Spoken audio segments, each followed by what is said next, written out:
acknowledges Aboriginal and Torres Strait Islander peoples as the traditional owners and custodians of this country. We pay the utmost respect to them, their cultures, and to their elders past and present. We extend that respect to the Aboriginal and Torres Strait Islander people here today. Diabetes Australia is committed to improving health outcomes for all Aboriginal and Torres Strait Islander people affected by diabetes and those at risk. And as with all of our events that feature an external presenter, I'll read our disclaimer. The opinions expressed by Doctors Neuen and Cockburn in this webinar do not necessarily reflect the views of Diabetes Australia. If this has raised questions for you, this event, please contact your GP, diabetes educator, or endocrinologist. With over 40 years clinical experience, Dr. Sally Cockburn has also worked extensively in media for over 2 decades as Dr. Feelgood, hosting her own national radio and television shows. She's also an author and columnist for several national publications. Sally is a practicing specialist GP. Her aim is to debunk the jargon, demystify medical matters, and help people understand their body. Over to you, Sally.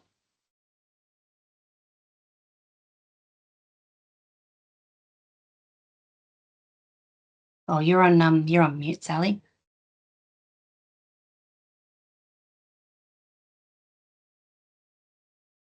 I do apologise. Let me start that again. Thank you, Erin. And the one thing that makes me even more qualified for doing this segment today is that I'm also an insulin-dependent diabetic. So, in fact, I saw my endocrinologist today. So, yeah, I feel that I've got questions from all angles. I am in the twilight years of my medical practice, but I still have a lot of people living with diabetes as well. So welcome, everyone. It's great to see you all. Well, I can't see you, but I know you're there. And it's my pleasure to host yet another one of these wonderful Diabetes Australia Presents episodes. And this is exclusive for members of Diabetes Australia. And as Erin said, I'm a GP, sometimes known in the media as Dr. Feelgood. Sensitive issues are my thing.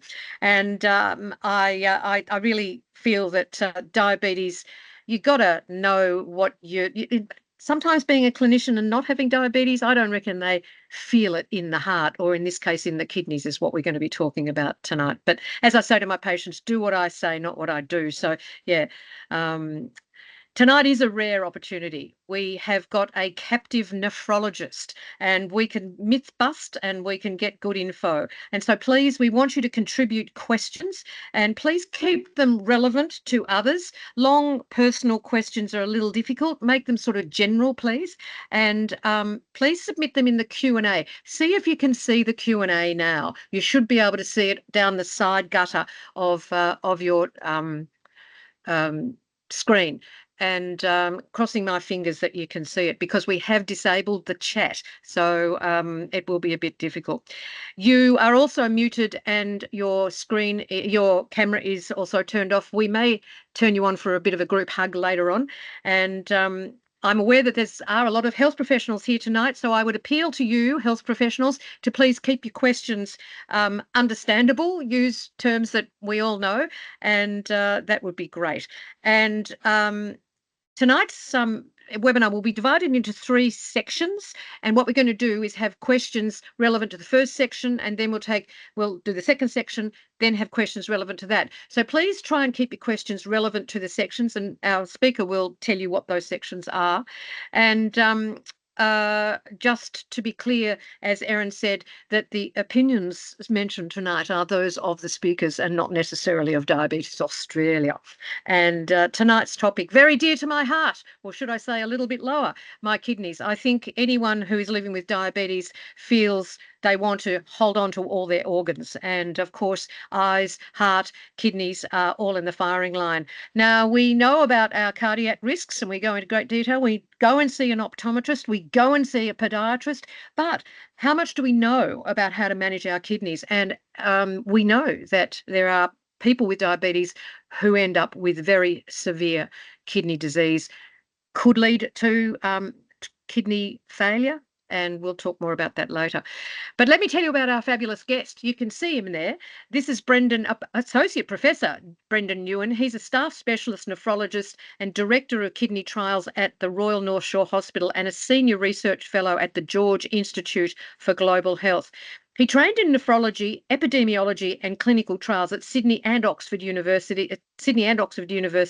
and at Harvard Medical School in Boston. He's a fellow of the Royal Australasian College of Physicians and the American Society of Nephrology. Brendan is internationally recognised for his expertise in cardio, kidney, metabolic medicine, which is sort of linking everything up, and involved in leadership in multiple international randomised trials, evaluating new treatments. So we're going to get a bit of new information.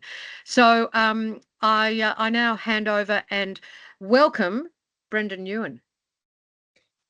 Thank you so much, Sally. And can I just say it's such a pleasure to be here. I'm so excited to be with you all. And like you, Sally, I share a passion for empowering people to know more about their health, because, you know, the best thing we can do as doctors is to have patients who also take ownership and work with us together collaboratively to improve health. So really delighted to be here at a time when there has been so much change and so much optimism about new treatments for kidney disease. In some ways, Sally and I were talking about this just before the webinar. Kidneys were relegated to bystander compared to the heart and other things. But with so many new treatments now for diabetes, we can improve people's health in a way which we couldn't even do 10 years ago. So this is a really optimistic time, and I hope you can get some useful information out of this webinar. So these are my disclosures. As Sally mentioned, I'm involved in a number of clinical trials in this space. So what are we going to talk about today? I'd like to talk about three things. First, understanding what our kidneys do. What do they do? They do more than just producing urine. How common kidney disease is, particularly for people with diabetes, and how kidney disease affects our health. Secondly, I want to talk to you about the role of screening and early detection for kidney disease, an incredibly important topic for people living with diabetes, because we can intervene earlier and save kidney function and improve lives. And finally, as I alluded to, there are many new treatments available for particularly people with type 2 diabetes and kidney disease, and these treatments pleasingly also protect the heart. So I'm going to talk a little bit about that and opportunities to improve our health more broadly. So the first topic, what exactly do our kidneys do? Well, as you probably know, we all have two kidneys. They're about 10 to 12 centimeters in length. They're just at the back in our lower backs, and they filter an enormous amount of blood every minute. And this is liters of blood, and you can see here a diagram of a kidney, and then we zoom in microscopically, and what you can see on the right is the glomerulus, and that's a little tuft, a little ball, and that's the filtering unit in the kidney. We are born with several million of these glomeruli or filtering units within the kidney.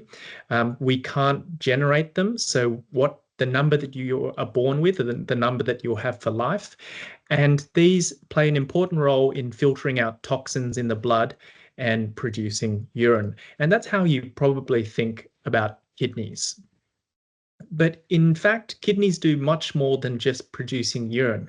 I often say that people think that urine is what the kidney produces, but really the urine is a byproduct. It's like a factory. The pollution is the byproduct, but what is produced is totally different. And you can see here that the kidneys are like the conductors of your internal organs.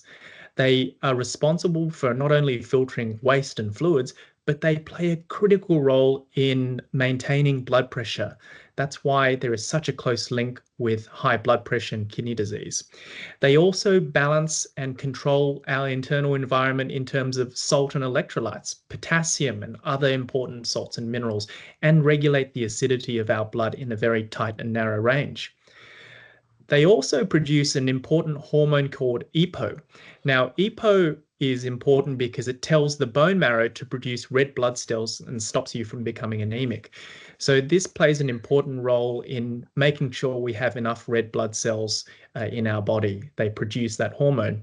And finally, they play an important role, an under-recognized role, in maintaining calcium and phosphate levels in our blood and regulating the integrity and strength of our bones.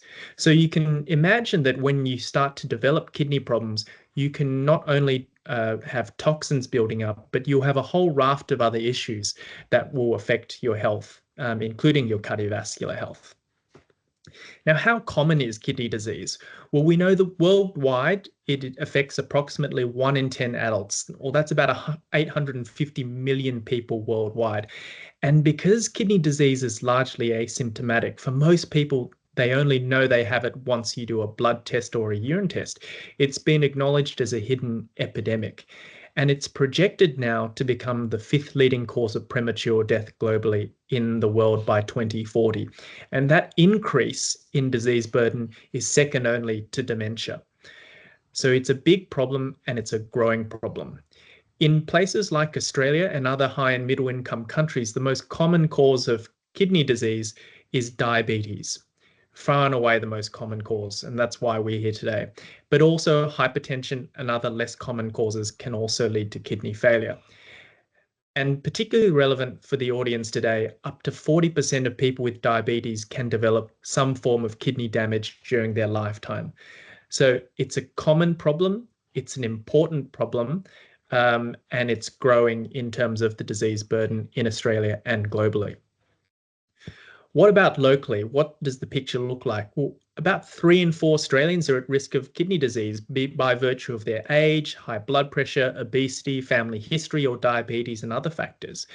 We know that about 1 in 8 deaths in Australia are kidney related, and importantly, 1 in 6 hospitalizations have kidney as a contributing cause. And this is important because we now know that chronic kidney disease costs the Australian government and our society about $12 billion per year, and only part of this is through direct costs, and a lot of this is through lost productivity and impacts on families and their caregivers. So why is this also important? Not only the functions that I talked about are affected, the bone health, the red blood cells. The key reason why this is important is because kidneys are important protectors of the heart. Even my 3-year-old daughter will tell you that the kidneys protect the heart. Now, we don't fully understand why this occurs. It may be because of shared risk factors like overweight and obesity, blood pressure, and diabetes, but there are also certainly likely to be direct reasons why the kidneys are involved in kidney disease is involved in accelerating cardiovascular disease. Part of that may be related to inflammation. Part of that may be related to accelerated calcification of blood vessels. Part of that may be related to fibrosis and scarring in the heart that is accelerated with kidney disease. But the bottom line is, the more severe someone's kidney disease becomes, the higher the risk of heart attack, stroke, and other cardiovascular complications. So a big part of my job every day is not only trying to preserve kidney function, but actually to prevent cardiovascular disease. If you speak to any kidney specialist in Australia and indeed worldwide, a big part of our job, they'll say, is about preventing cardiovascular disease. So you can see already there are real synergies here with other organs because the risk factors are the same, and in fact, many of the treatments are the same. Now, how is kidney function measured? Well, the most common way it's measured and picked up is based on a blood test, as I've mentioned. And the blood test, what we do is we look at a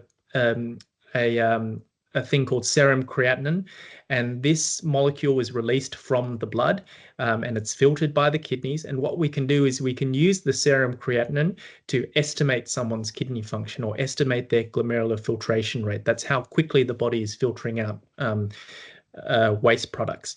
And here is a blood test from a patient I saw on Monday, and you can see the biochemistry, you can see the salt and electrolytes and minerals, and right down the bottom you can see eGFR, estimated glomerular filtration rate, and you can see here that that is reduced. Normal is typically over 60, and this particular person has an eGFR 42. So whilst it's not strictly speaking a percentage, you can in some ways think of it as a percentage, and you can see it's 42 here, normal being over 60 and ideally over 90, but you can see that there. Now, this is, if there's one thing you remember from today's talk, it's this. Kidney function is not just about the number on the blood test. It's about whether or not there's protein in the urine. Now, there's a protein called albumin. Albumin in the urine is the most sensitive marker for kidney damage, because you can imagine that the glomerulus, if it's not filtering properly, will start to leak proteins from the blood, and that's a sign of kidney damage. And that's important because it is a very powerful predictor of kidney failure and heart disease risk. In fact, it's much, much more powerful than the blood test itself. So screening for kidney disease with a simple urine test can be life-saving in many cases. And we're getting better, but we need to get much, much better at screening people with diabetes to make sure that we know whether or not there's protein or albuminuria in their urine. So when you put this all together, these two components, there's the kidney function on the blood test, the serum creatinine that gives you the eGFR, and you can see that on the vertical axis. Then you've got the protein, or the amount of albumin in the urine, on the right-hand side. And then you put that together, and what this does is you can stratify someone's stage of kidney disease and their risk. And you can see the more protein you have in your urine, the higher your risk is. Even if you have normal kidney function on the blood test, if you have protein in your urine, that is a sign that there is damage, and we can act early and prevent complications. But this framework, which was developed surprisingly as recently as 2012, has been the foundation upon which we now communicate with health professionals and also patients about their kidney health risk. You need to know not only your kidney function, but also whether there's albumin in the urine. So at that point, I'll stop there, and very happy to take any questions about kidney health. And I will ask everyone, now is the time to go to the Q&A and put your questions in, and we'd love to hear what you want to hear. Otherwise, you're going to hear the questions I want to hear. And so I really just wanted to know, Brendan, we're used to dealing with numbers as people living with diabetes. It's numbers here, numbers there, numbers there. I mean, I'm dealing with my patients when I do an eGFR, the glomerular filtration rate. They panic. When should you actually be concerned? I mean, if it's sort of 60 is sort of where you're saying above 60 is really acceptable, below 60, but I've got one guy who goes down to sort of 30. I mean, when should I be worried if I am a person living with diabetes? So it's a very good question, Sally. And typically, we had always thought about, below 60 as being a concern. But really, it's what is important is how much protein there is in the urine, because that is the key. If you are elderly, or you have an elderly family member and their GFR, and we know, Sally, and you know that we all lose. After middle age, we all lose about 1% per year of GFR as part of normal healthy aging. So if elderly patients or your family members have slightly reduced GFR but no protein in the urine, that is actually still a reasonably good prognosis. But conversely, if you've got normal kidney function but have a lot of protein in your urine, that is a high-risk person who can potentially need multiple treatments to reduce their risk. Mm-hmm. So the key thing is not just the eGFR, but the amount of protein in your urine. And I realise this is going to be further down in your talk, but so let's say I went and did a protein test, a urine test, and it came back with protein in there. Is there anything I can do at the moment before I, have to go on treatment? Can I change my diet? Can I change my medications? What can I do? Yeah, this is an area where historically we've just caused a lot of confusion by not working together effectively, the different doctors and specialists. Because in the past, we have said, the kidney specialists have said something like, "Oh, there's protein in your urine, reduce your protein intake. That will help." But then on the diabetes side, people will say, "Well, actually, I'm trying to cut my carbohydrates so I'll have more protein." So we're giving people conflicting messages, which is just leading to confusion. And so we realize now the bottom line is keep it simple with diet. If you eat a healthy diet that's high in fresh fruit and vegetables and low in processed foods. That's the key thing that you can do to reduce your overall cardiometabolic kidney risk, rather than trying to avoid protein specifically, which some people might have heard of as what was done historically. In terms of other things, blood pressure and glucose are important, but they're not the be all and end all. So if they're not the be all and end all, what is? Yeah, so we now have many, like the key thing now, if people have protein in your urine, we now have many drugs that are highly effective and safe to reduce that protein in your urine and reduce your risk. And as a rough rule of thumb, every 30% reduction in urine protein reduces your risk of kidney disease progression by about 20%. So that's an important marker for us. Now, we're going to talk about screening, the importance of screening now, but I just wanted to say, how urgent is it if I get protein in my wee? How urgent is it that I go and see someone or might get a referral, or can I afford to see how it goes? Yeah, so the key thing, Sally, is it depends on how much there is, right? So if you have a moderate amount, that middle category that I showed you on the heat map, actually all general practitioners will be very adept at being able to prescribe the appropriate medications to address that protein in the urine. Now, if patients have severely increased proteinuria, I'm talking about that far right-hand column where the number is typically greater than 30 in our Australian units in our laboratories. That is the time where typically it's recommended further evaluation with a kidney specialist is warranted, because those patients are at high risk and they may need more specialized tests and interventions. And one more before we move on to your second area, and I want you to think of all your questions, everyone. Otherwise, I ask them. Oh, my mind's gone blank. I can't remember what it is now. Let's go on to your next one. It'll come to me. I can see one question in the chat about specific medications, and I might address that when we talk about medications at the end. That's interesting. Okay. I can't see it. Yeah. It's a question about amlodipine, so I'll talk about that. Well, yeah. There it is. Yep. Good. Yep. Okay, so I'm going to be talking about the important issue of screening and early detection to prevent not only kidney disease progression, but cardiovascular complications. Why is screening important?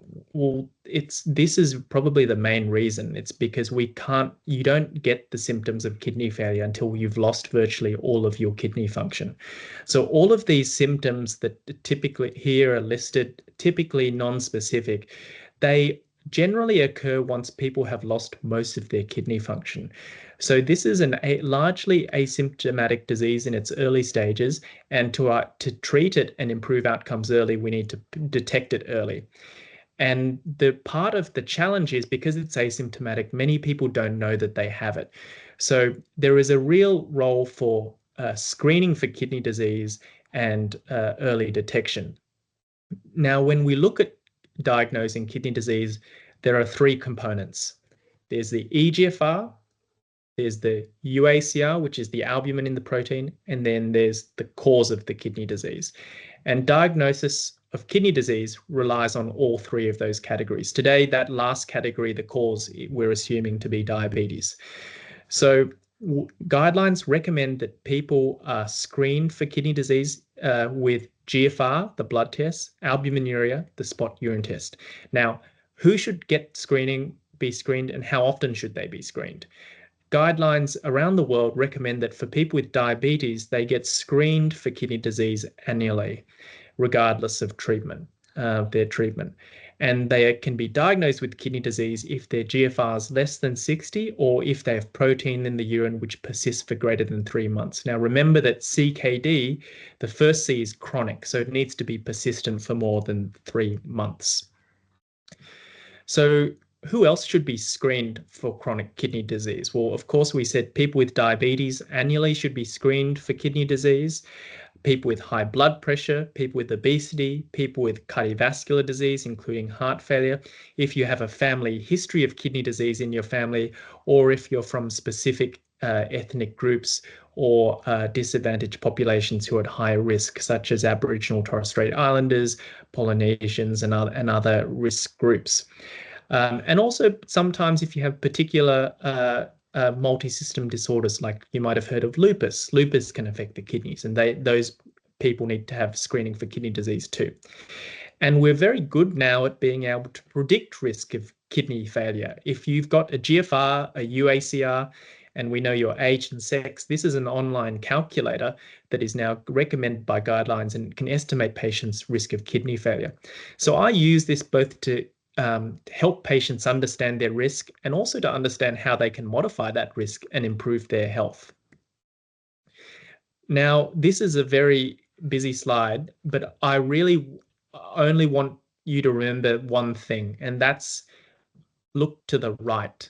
And this is the rates of screening for albuminuria, so urine testing in lots of different cohorts around the world, 1.3 million people from different cohorts around the world, how often people with diabetes are getting their urine protein checked. And you can see that that varies all over the place, the percentage, but overall only 35% worldwide of people with diabetes are getting their urine checked for kidney disease. And that means that if you look at the very bottom line, it means that for every person who has protein in the urine and diabetes, there is another 1.8 people out there, so another 2 people out there who have albuminuria who don't know they have it. This is a major opportunity to improve health if people know they have protein in the urine, because the treatments now to reduce kidney risk also reduce heart failure and reduce cardiovascular disease. So we can kill, or not kill, actually save a couple of birds with the same stones if we detect it early. So a tremendous opportunity to improve health. Now, our risk factors are good, but they're even better if you can do something about them.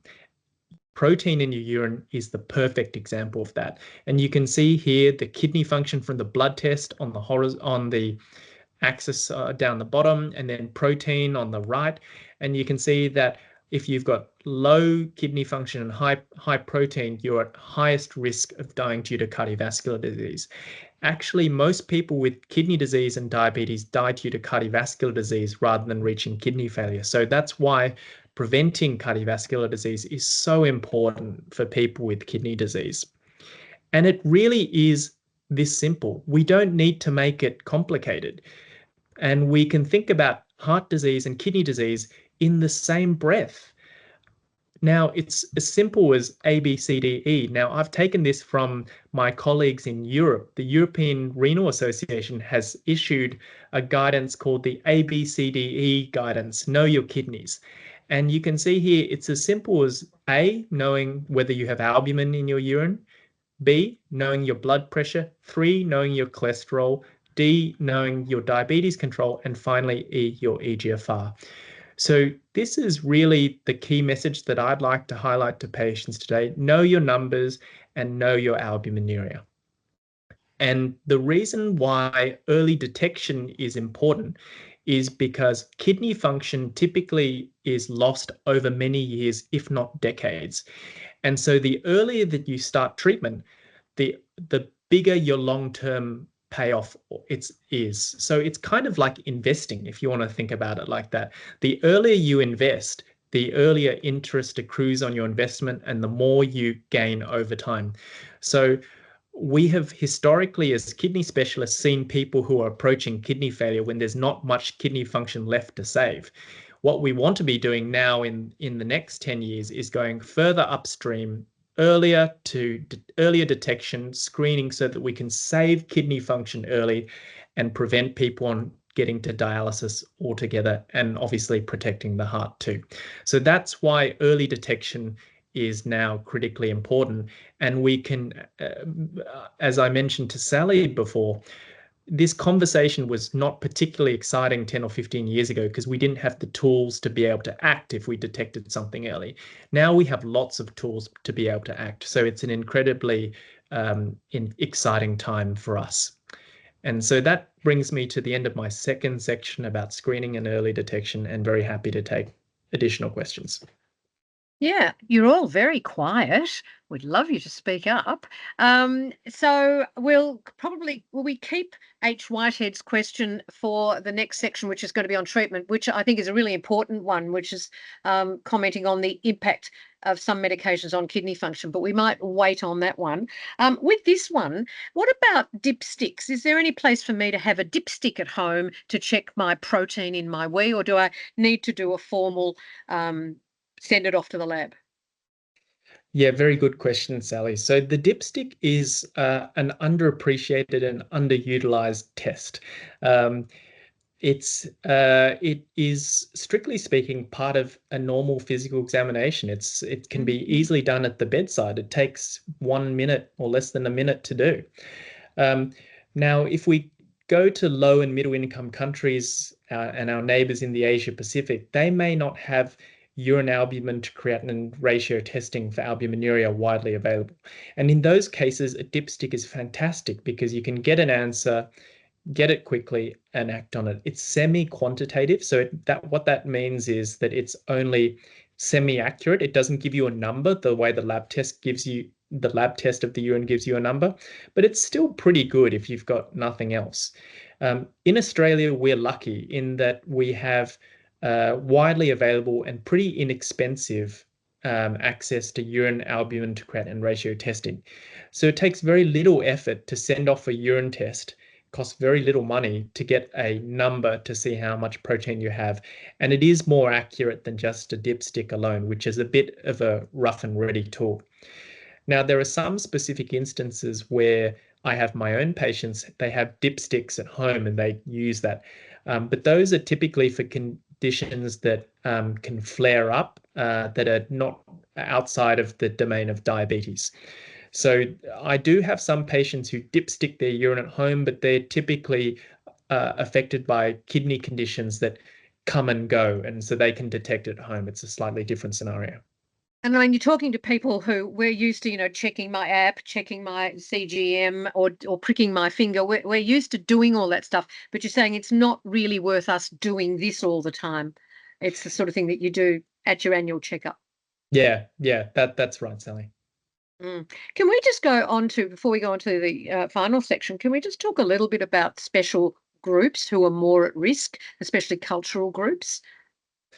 Yeah, a very important point because, like many chronic diseases, Sally, kidney disease is not equally distributed amongst the population in Australia. We know we have some groups in particular that are higher risk, and those populations, like I've mentioned before, Aboriginal and Torres Strait Islander people, people from specific ethnic backgrounds, people from Polynesian and Indigenous populations from New Zealand, for example, are at higher risk. And we don't fully understand why that is the case. Part of that may be related to clustering of risk factors, but that doesn't explain everything. And part of that is potentially related to genetics as well. And part of that is related to factors like low birth weight. Now, one of my colleagues, Wendy Hoy, lived in Northern Australia for many years and did studies looking at the relationship between low birth weight or prematurity and kidney disease. And like I mentioned to you initially, we're born with a set number of filtering units. We can't at this stage grow more. And so if you're born prematurely or with a low birth weight, you just by design have fewer nephrons to start with, and you're at increased risk of kidney disease. So there are a whole range of complex factors that determine people's risk of kidney disease: genetics, environmental factors, and also things like low birth weight and prematurity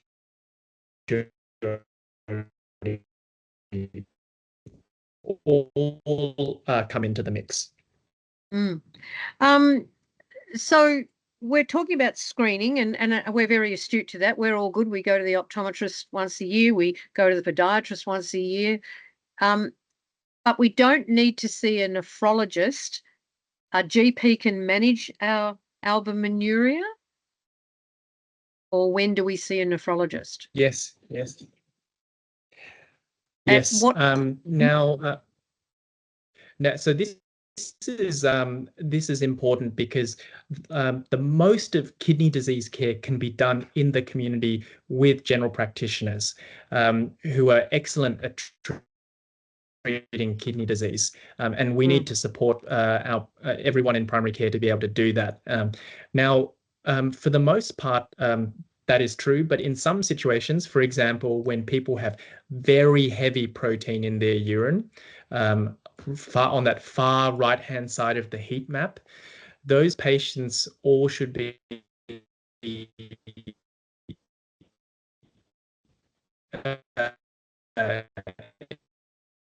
Oh, I've lost you. I don't. Evaluated or referred to a nephrologist. Hello, can you hear me? Yeah, just you. I think you went then. I'm not sure whether it's me or you. Erin? No, sorry, can you hear me now? Yep. Okay. Sorry about that. I was saying that if there are levels of proteinuria in protein in the urine, then those patients should be evaluated by a kidney specialist because there may be another cause apart from diabetes, and those patients are at high risk and require additional treatment. Now, also people with very low levels of kidney function or GFR may also require evaluation with a specialist. And those sorry. losing kidney function very rapidly. I've got a patient who we found he had kidney problems before he became diabetic. And he had hypertension. We think it was long-standing hypertension. He saw a renal specialist. His renal specialist retired, went to a new renal specialist, and this is leading on to the treatment thing. And that renal specialist has made the assumption that the renal disease is actually due to his diabetes. So how do you differentiate, and does it change the way you treat them?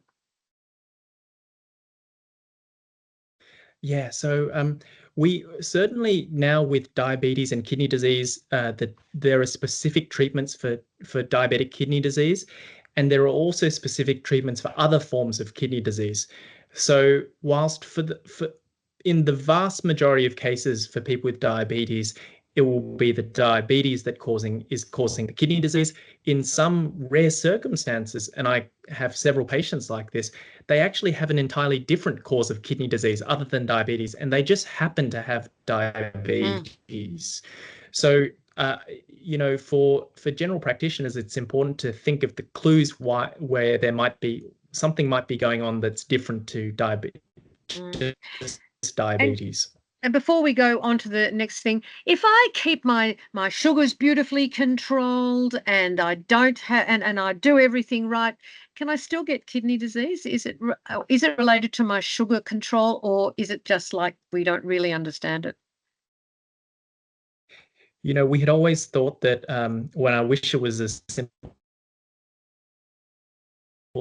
as that, Sally, that if you just get kidney disease, but we know that there are many. This is not a genetic condition where it's just one gene, but there are multiple genes that are contributing to kidney disease. So you can have two people who have the same blood glucose, the same blood pressure, the same cholesterol, but one person is at high risk of developing kidney disease. And to be honest with you, we don't fully understand why that is the case.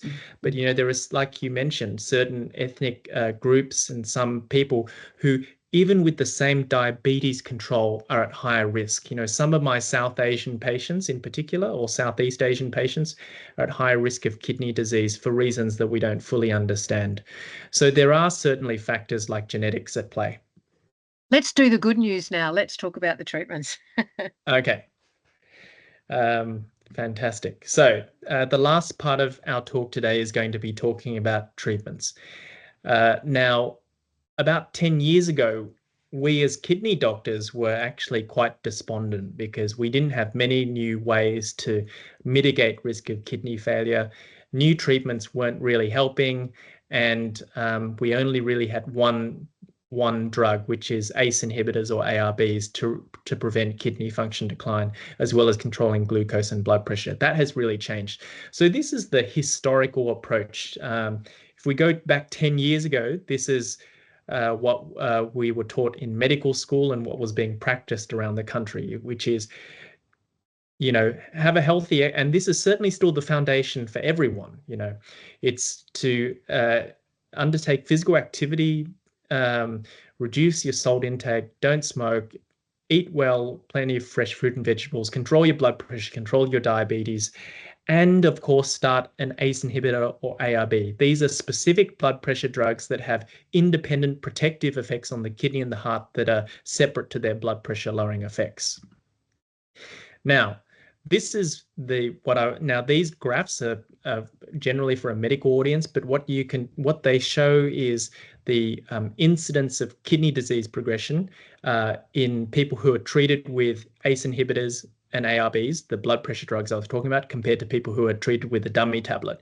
And what you can see is that ACE inhibitors and ARBs, they reduce your risk of kidney disease progression by about 15 to 20%. But there are large swathes of people in these studies who are still progressing to kidney failure despite treatment with an ACE or ARB. So there was no uncertainty. We need additional treatments, but we didn't have them. Now, there is a particular class of drug called flozins, and these drugs were initially developed as diabetes drugs. They block salt and sugar reabsorption in the kidneys. They modestly reduced body weight by about 2 or 3 kilograms. They reduced blood pressure by about 3 to 5 millimeters of mercury, and they reduced blood glucose as well. So they were initially developed as diabetes drugs about 15 years ago. But what we found in those early studies were that these drugs had direct effects on the blood flow within the kidneys. And when that was discovered, we started doing studies looking at their effects on kidney disease progression, even in people without diabetes. And in a feat that I'm not sure will ever be replicated again, there were 3 studies that were done testing the effects of flozins in people with kidney disease, in people with diabetes and people without diabetes. And all 3 of these trials were stopped early by the data safety and ethics committees who were responsible for the safety of the people in the study, because the drugs were overwhelmingly effective. In other words, it was unethical to continue the studies because the people receiving the dummy tablet were doing so much worse. Now, this was incredible at the time that this was reported, and we are talking now about once-a-day tablets that can reduce the risk of kidney failure by 30 to 40% overall. What's the catch with these medications? Now, everything has benefits, but also potential risks. Now, flozins are no different. They can increase the frequency of urination because more glucose is being excreted in the urine. They can increase the risk of thrush in people with diabetes. They can lead to dehydration and lowering blood pressure. And they can cause a very rare side effect called ketoacidosis that occurs if people aren't eating or drinking, or if they're unwell and having an operation. Now, in most circumstances, when we look at the absolute benefits and harms, the absolute benefits far exceed the risks of these treatment.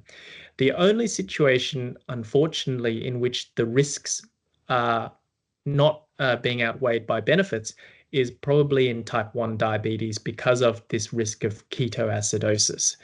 So this is a very, very powerful and effective medication, a safe medication. It's now on the World Health Organization's list of essential medicines, which means that governments in low and middle income countries can negotiate down the cost of the drug so that it can be accessible regardless of wherever people live. And in fact, the drug is already generic in parts of the world, including in Canada. So you can get it for cheap. It's inexpensive, widely available, very safe, and probably the most powerful protective drug on the kidney that has ever been developed. What other new treatments are around now? And everything that I'm talking about today is PBS subsidized and available in Australia. And I'll point out the only one that isn't for a kidney indication. So we know that there's a hormone called aldosterone. Aldosterone is important in regulating salt and water in the body, and high levels of aldosterone lead to inflammation and scarring in our organs. There is a drug called finerenone now, which is a drug that blocks aldosterone from binding to its receptor. And this reduces inflammation and fibrosis. And the drug has now been tested in about 13,000 people with diabetes and kidney disease. And what those trials have shown is that finerenone reduces kidney disease progression by about 23% and reduces heart disease by about 14% overall. So this drug is also subsidized in Australia and also available to patients with diabetes. Finally, the drug that the media can't get enough of at the moment, this class of weight loss medication called the GLP-1 receptor agonists. Now, these drugs we know protect the heart. We know they lead to weight loss. But until recently, we've been uncertain about what they do in terms of protecting the kidneys. There was a very large study that was reported last year, which enrolled about 3,500 people with diabetes, type 2 diabetes and kidney disease. What this trial demonstrated was that Ozempic, the GLP-1 receptor agonist, reduced the risk of kidney disease progression by about a quarter overall. Not only did it reduce kidney disease progression, it also reduced heart attack and stroke and reduced the risk of death. So we anticipate that this class of medication, not only Ozempic, but the medications that will follow it in subsequent years, may also be beneficial in protecting the kidney. And certainly we can say the evidence is strongest, particularly with Ozempic at the moment. Ozempic doesn't have a PBS reimbursement for kidney disease protection at the moment, but as you all know, it is licensed for use in type 2 diabetes. Now, the question that I often get asked, and I will anticipate it tonight, is what about type 1 diabetes? Now, we know that unfortunately, for too long, people with type 1 diabetes have been neglected. That is changing over time, and it can't be changed soon enough. Now, the drug that I mentioned to you before, finerenone, is now being tested specifically in people with type 1 diabetes and with albuminuria. And we actually anticipate that the results of that study will be presented this year. So if that is the case and there is evidence of benefit on the kidney, then it is likely that finerenone will soon in the near future become available to protect kidney function in people with type 1 diabetes. Now, a lot of these GLP-1 receptor agonist weight loss drugs are also being evaluated in clinical trials in type 1 diabetes, but we do not have the answers yet as to whether they are effective and safe for type 1 diabetes. In the absence of those trials, we know that diabetes specialists are still using these drugs in people with type 1 diabetes off-label in select circumstances. So what are guidelines saying in terms of kidney health? Well, you can see here, these are from the Kidney Specialist International Guidelines. And you can see that this is our pyramid, we think, of in terms of kidney disease. Everyone should get lifestyle and self-management advice, and that is the foundation of all care. Then most people should get a Flozin, an ACE inhibitor or ARB, a statin for cholesterol. And then if people are still at high risk, then they can have additional therapies on top of that are listed here and the ones that I mentioned before. So what does treatment, finally, this is my last slide, look like in 2025? Well, before, if we look at 10 years ago, all we had was the first three pillars. That is, control your glucose, control your blood pressure, control your cholesterol, and make sure you live a healthy, balanced diet. Now we've got this fourth pillar. Prioritize treatments with proven cardiovascular and kidney benefits. And those are the drugs that I've shown you in my previous slides. RAS blockade or ACE inhibitors and ARBs, Flozins, finerenone, and GLP-1 receptor agonists in some combination. So these are our new tools. And with those tools, we can effectively improve kidney function almost in some cases. not only slow it, we historically have talked about slowing kidney function decline. We don't need to talk about slowing kidney function now. We can actually halt kidney function loss altogether with the tools that are available to us now. So it's an incredibly exciting time for us in kidney medicine, but also for patients who are affected by kidney disease. So in summary, kidney disease will develop in up to 40% of people with diabetes during a lifetime. Screening and early detection is critical. And if there's one thing you remember from today, screen and test your urine for albuminuria annually. There are many new treatments now available to protect the kidneys and the heart. And so we have the opportunity, which we didn't have only a decade ago, to improve lives and make people, importantly, feel and function better. Thank you very much for your attention, and delighted to take any additional questions. Now, come on, I know you've all got questions, so please put them in the Q&A. I can only see one question from H. Whitehead. Good on you, H. And but just before we answer that question about amlodipine, I know we've got some type 1 and some type 2 people in the audience, and I thank you for acknowledging that type 1, it seems to be like stick you on insulin and you're fine. But now there's all this other way of looking at it, which is, well, how do we cope with, or how do we treat the end organ problem?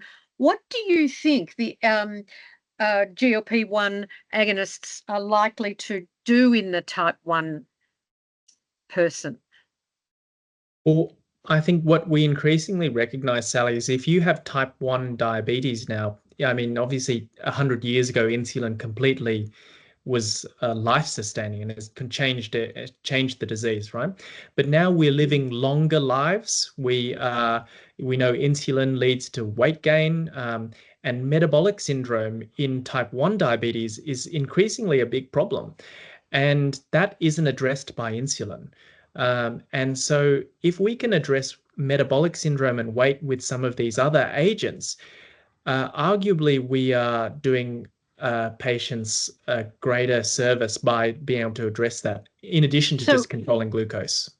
So I mean, the trouble is that the media has got its hands on the concept of the GLP-1 agonists, and the trouble is everyone thinks weight loss, but they're not primarily weight loss drugs. Exactly. And, if you look at the kidney trial specifically, the weight lost was very modest. It was only about 2 or 3 kilos. This is not big, dramatic amounts of weight loss.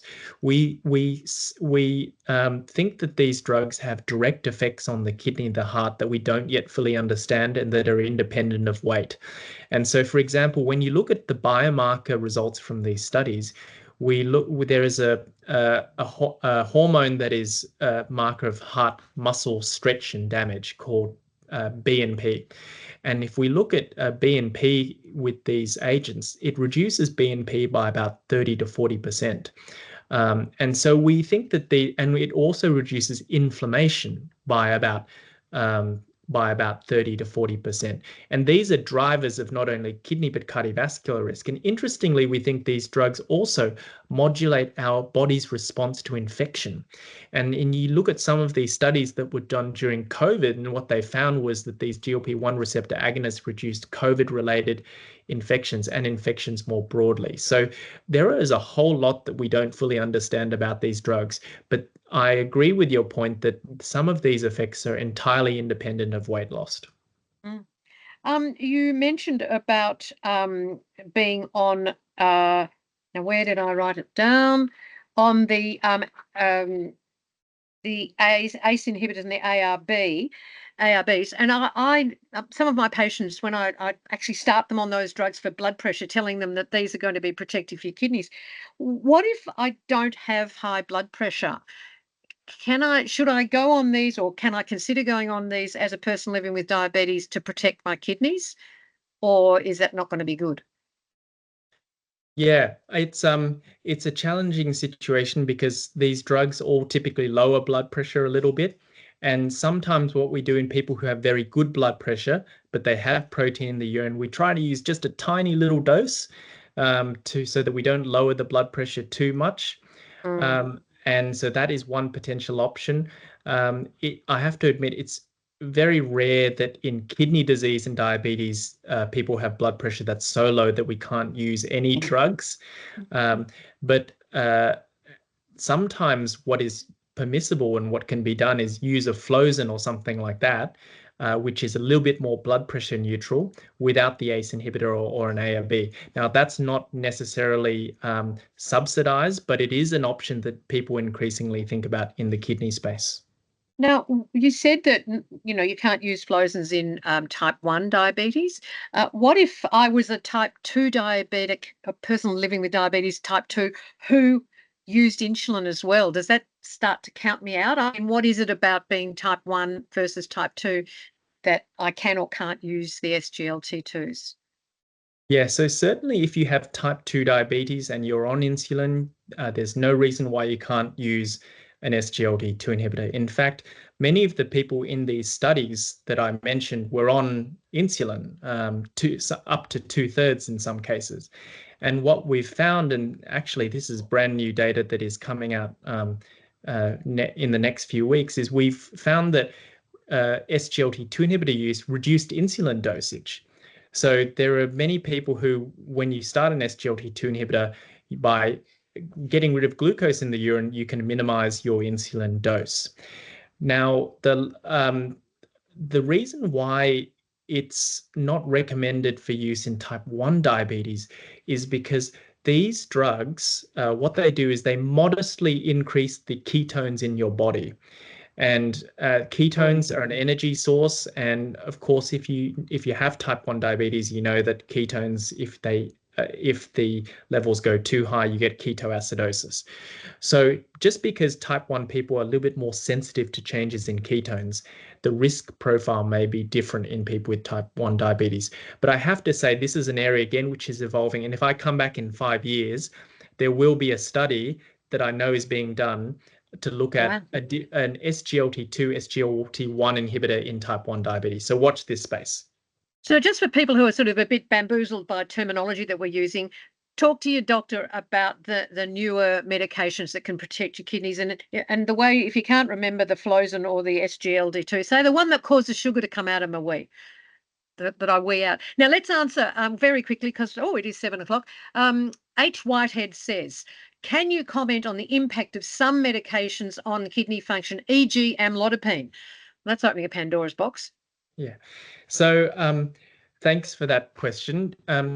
Amlodipine is a blood pressure drug. It doesn't have protective effects on the kidney apart from its blood pressure effects. So increasingly what we're realizing is there are kind of two buckets of blood pressure drugs. One group, which are good blood pressure drugs, but they don't do anything else. Then we've got the blood pressure drugs that lower blood pressure, but they do a whole lot of other great things too. And so what we're increasingly doing as health professionals is prioritizing this group, the drugs that lower your blood pressure, but also have a whole range of other additional benefits. Amlodipine is in the other camp. It's a good blood pressure drug. It's very safe, but there are other ones, and many patients use it and need it. But there are other drugs that actually protect the kidneys and lower the blood pressure. So it'd be worth talking, if someone listening now, if you're on amlodipine for your blood pressure, talking to your GP about, should I be looking at some other blood pressure or an additional blood pressure medication that can also help my kidneys? And I'm sure, because, I attended this diabetes talk and the nephrologist said I should consider it. There you go. Dobbed you in, Brenda. Now, we don't have any other questions. You are so quiet, you people. I reckon should we turn everyone's camera on so we can see them, Erin, or is that too hard and we can all wave at each other? Why not? I mean, I can certainly allow people to turn their cameras on if they choose to. I'll also post in the Q&A the survey, which people can fill out. Please do. Yes, please fill it out. I might stop someone just arrived. Now. Someone just arrived. Ask the question. We're just about to finish. Hang on, was that it? Oh, you put the survey monkey in there. And can I also say that you can call Diabetes Australia on 1800 177 055 if you would like to talk to Diabetes Australia about anything that's come up tonight. And you can contact community@diabetesaustralia.com.au. So, and also give us some ideas of the sorts of things that you'd like to hear about, I presume, Erin? Yeah, absolutely. Yes. So the fortnightly health hour events that some of you may have attended. Rebecca, our dietitian and health coach, is always looking for suggestions. She wants to be helping people living with diabetes. There's no point in her holding events and presenting on things that aren't relevant to the people attending the event. So I want to thank you, Brendan, for your time tonight. You've been absolutely wonderful, and we'll hold you to the 5 years, I reckon, when that study comes out. We need to know. We need to have you back. And, you've made everything very clear and understandable. So thank you so much for the work that you do. Thank you very much, Sally. Thanks for the opportunity to join you all. I really enjoyed it. It was good fun. And Erin, thank you to Diabetes Australia for putting these sessions on. I think they're very useful, but everyone's been so quiet. I don't know because they haven't. There's a comment in the chat saying thank you from Mira. Oh, and I just saw one of them come up. So good work. Well, look, thank you everyone for attending, and go off and think about those things, and maybe Google some of the stuff, but go to reputable Google sites, please. In fact, go to Diabetes Australia and have a look at those things. So thank you very much for attending, and thanks for having me, Erin, and look forward to next time. Thanks for everything, guys. Just before I end the meeting, I will send an email to all registrants as well with the survey link in case some of you weren't able to see certain parts on the side or the top ribbon there and ask your questions. So thank you. That'd be great for some feedback for future events. And thank you to Brendan and Sally. This has been great. I've learned a few things at each of these events. That's great for me as well. Excellent. Thanks very much. All right. Thanks everyone. Have a good night. See ya. Bye. Thank you.